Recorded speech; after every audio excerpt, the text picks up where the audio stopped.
Amorosa Priver 2014. Anaiya, what inspired you? What gave you the idea to write a story as The Rose Knight? Well, in 2009, when I was going through a very enduring period of intense growth and realization, I could hear myself. It was as if I was eavesdropping in on my own voice, describing everything that I was living. I began to formulate sentences and paragraphs. The beginnings of chapters would arise and the endings would reveal themselves. And within a few weeks of this happening, I understood that what I was living was actually going to be turned into a book. So this is also the story of the Pistis Sophia that is related with this book. Absolutely. During that same period, I found myself reaching for the Pistis Sophia with a intuition that answers would be found within those pages, and indeed they were. And I was tremendously excited by the journey I was going on by reading this, that I advised my friends and peers to also grab a copy for themselves and see what happened. But they all seemed to turn their back on the material, saying it was incredibly complicated and heavy, and they didn't have the time or the energy to read this old Gnostic story. But I couldn't let go of this. I found myself telling myself that I have to retell the story through my own voice, through my own experience, but making sure that this tremendous wealth of treasure was not lost and labelled as some kind of obscure Gnostic text. It had to come through in our everyday way. Are some characters in your book based on real people in your life? Every character in this book is based on someone I have met. I feel, when I read it, that this has been more than inspiration. You must have had some kind of vision. The intensity, your words, the things you use to describe the energy already of Sophia falling down to earth. It is amazing. How did you get to this? Well, I felt that I was living two lives whilst writing this material. It was as if the Rose Knight was superimposed over the top of my normal, everyday, three-dimensional reality. It was just like having one foot in one world and one foot in the other. And I simply surrendered to all that was happening, having to endure this intense situation in my own private life, with my own ordeal that I was going through, and recalling and retelling exactly the same circumstances as I wrote The Rose Knight. So a big part of the story is located in mystical France, south of France, foothills of the Pyrenees. Yes. Why? Because this is where I have been drawn to. This is where many of us on this path are drawn to. The mystical elements of southern France are very abundant out here. It's a very thin veil between this three-dimensional reality and beyond this three-dimensional reality. This is why I believe very strongly that Mary Magdalene came out here. The Cathars flourished here. There are temples of pre-Christian worship. There are temples of Christian and Roman worship.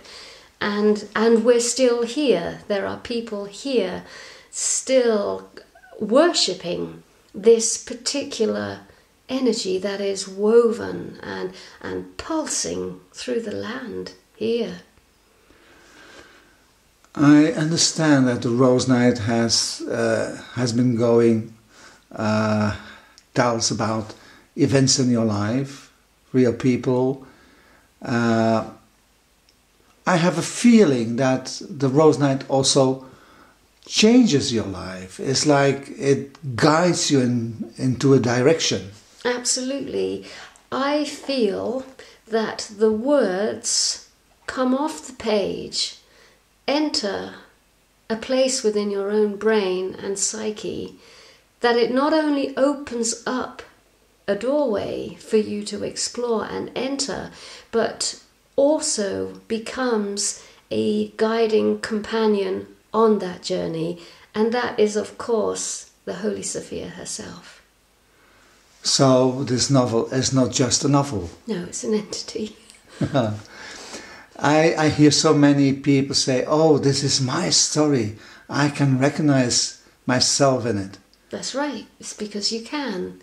Because the Holy Sophia, there is a part of her within each and every single one of us. And so when self reads self, self recognizes self, it is your story. You're absolutely 100% right. So it changes your life while living and writing it. Probably the readers will feel this change also. Absolutely. It's like being put back on the right track.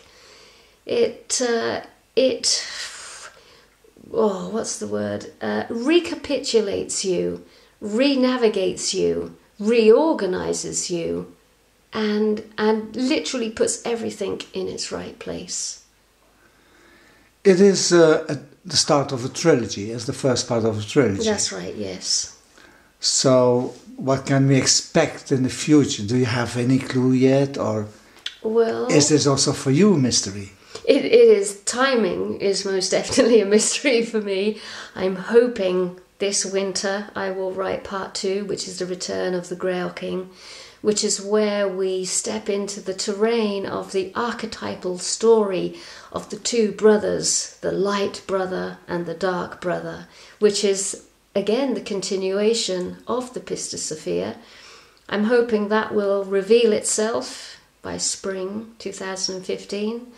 And of course part 3, which is a really big mystery. In my humbleness, I have attempted to call it the last part of the Pistis Sophia, but of course there isn't actually a last part, because we as a species are living it right now. So how dare I call it the last part? But that is what I have been told to call it. It hasn't been written. It's not in the Pistis Sophia, because the Pistis Sophia leaves us in part 2, which is this, the light, not so much versus the dark, but the light and the dark dancing and creating chaos to then come into harmony. That's part 2. So part 3 is the ultimate mystery. I don't know how I'm going to write it, but I know I'm being called to write it. With the consciousness I have at the moment, I believe that part 3 will encapsulate this great rebirth that we are already in. That every single one of us on the planet will come to admit is happening. At the moment, obviously, it's just the spiritual types that are recognizing that we're going through a profound shift and change, and that all sorts of things could come to pass. I believe that part 3 will come to us when everyone of all nations and all cultures will say, okay, you're absolutely right. The planet and every industry, every structure on it is profoundly changing. And if I am even able to write, even if I have the leisure time to write, I don't know, I might be fighting for survival, fighting to make a shelter, fighting to make food. I have no idea, but I know that the great mystery, the voice inside of me, wants to write this great rebirth as it's happening. It wants to tell the end of the Pistis Sophia. I know that is an outrageous thing to say, but I am just speaking in all honesty. And whether it comes to pass is a different and another matter. So this is a big adventure for you. It's a huge adventure, yes. I understand that you're not only writing these beautiful books, but that you also bring people to this mystical land where you live, and that they can experience what is there, what can be for you and will be for you probably the inspiration of your new book. Well, absolutely, and this is what I'm discovering. I'm discovering that these words and this way of writing is not only limited to black type on paper.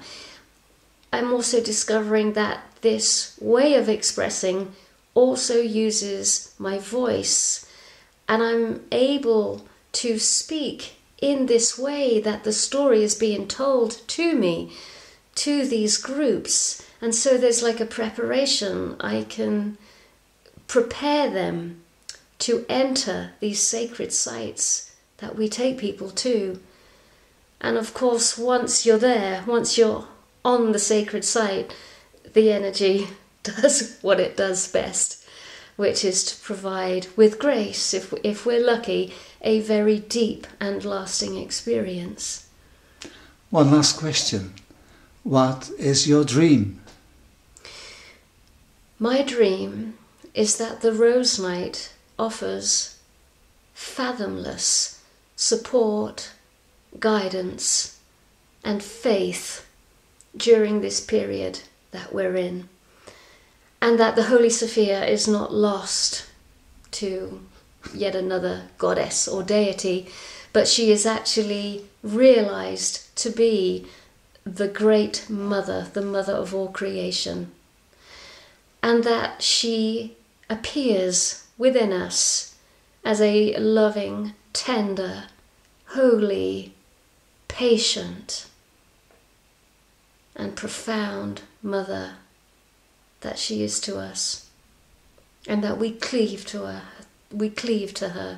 we hold her close in our hearts, and that the relationship becomes intimate, bound forever, and completely timeless. Beautiful. This is a beautiful dream, and I join you in this dream, and I hope many others will do the same. Thank you, Anaiya. Thank you, Luke.